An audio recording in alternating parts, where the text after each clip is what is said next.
Wait a minute, hold up. You mean to tell me that this particular paradise-looking villa is not in some private estate in Dubai or California? Omo, this is Imo State, Nigeria, my people. Because what in God's name is this level of luxury? Let's just say it like it is. There is money, and then there is Igbo money.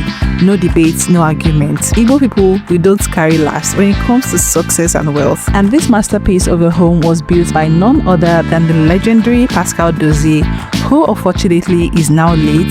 He was also the founder of Diamond Bank. Now, in case you didn't know, Pascal Dozie is one of Nigeria's most respected businessmen and economists. Born in 1939 in Imo State, this man built a banking empire from scratch.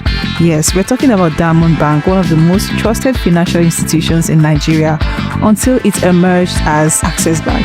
But that's not all. He was also the founding chairman of MTN Nigeria, the same MTN that most of us use every single day. So yes, you can imagine the level of success we are talking about here. This house right here, this particular one you're seeing, is not just a house, it's a statement, a perfect blend of wealth, taste, peace, and most of all, legacy. Can you see the lush greenery, you all? This might be the first time I'm seeing a Nigerian home with this much nature and open space.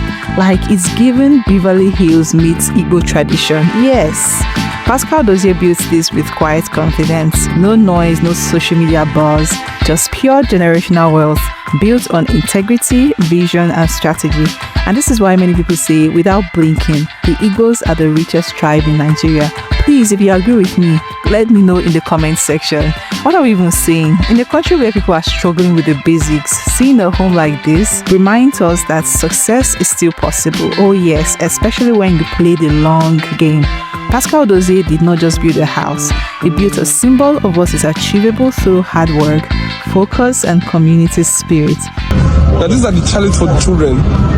These are the challenge for the children. That's the chapel, and that's the sports arena. And then, and you know, you guys can see the gates right there. This is crazy.